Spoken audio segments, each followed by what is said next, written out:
Forleden dag kom der en gammel vendelbo til staterne. Det vil kalde United States. Han rejste med en gammel skåner derovre. Han gik i land i New York, og immigration-policen, de stod der med 2-6 lavede pistoler og sagde, papers. Ja, det betyder papir. Men det klarer han sig igennem. Så sagde de, hvad skal de lave? Jeg skal grave guld, sagde han. Det er i orden. Det eneste problem, sagde vendelboen, der hvor kan man lege en hest? Det var nede i 42. gaden. Der fik han fat i en gammel hulerøgge, skimmel, til $12 i timen. Og så red han nordpå.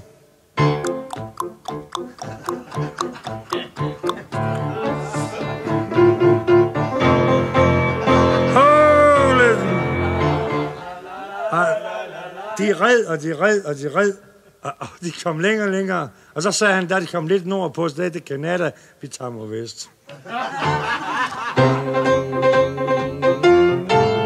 Holy! Efter 23 døgn, uden kost, logi, så red de ind i Laredo City.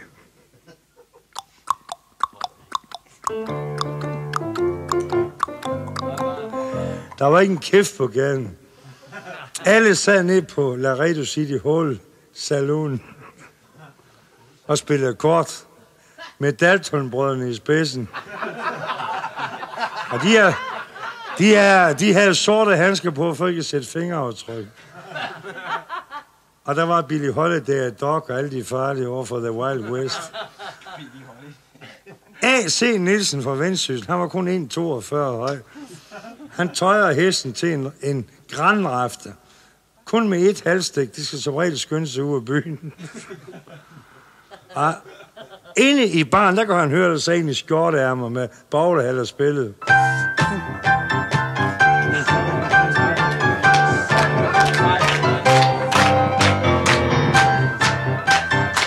Så sparkede A.C. Nielsen døren op. Bum, kom, wow, wow, wow, wow, wow, wow. Det er de her halvdøre, dem kender jeg godt. Og han stod indenfor, han var kun 1,42, så han er både set og livrem på for at holde revolveren fra gulvet. Så kigger han ud over bordene, og alle de her professionelle revolver får lige sat pas på. Nu kommer A.C. Nielsen fra Vendsyssel. Så de lagde kortene og begyndte at tage revolveren frem og knivene og lagde den på bord, klar til action, som vi siger. Og A.C. Nielsen, han gik op gennem hovedgangen med sporene, de klirrede, og revolveren lige slæbte efter ham.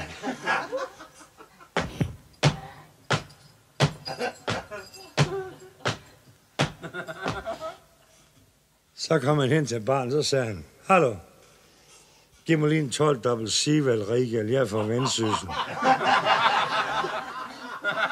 Bartenderen, han var noget nervøs. Det sagde gong.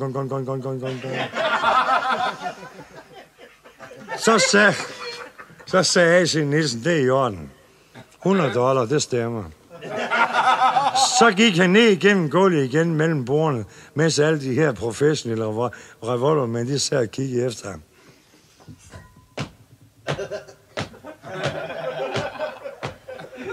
Så kom han ned til døren, så den sparker han op sådan med professionelt slag.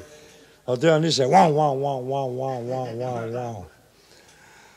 Så stod A.C. Nielsen ude på terrassen, de har sådan en træterrasse. Så stod han og kiggede efter hesten.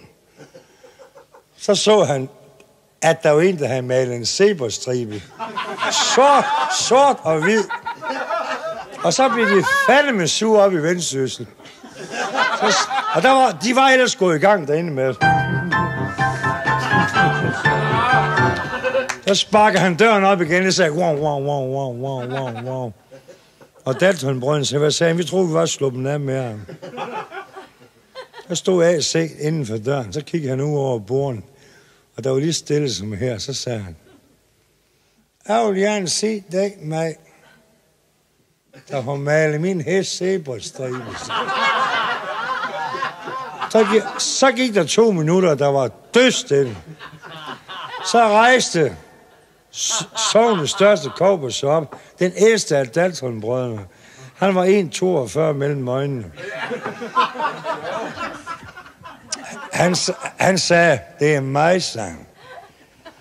Men så ved Vendelboen godt, når de er trængt. Så sagde A.C. Nielsen, det er i orden, sang. Jeg vil bare lige meddele, den er tør. Du kan godt give en anden gang, sang.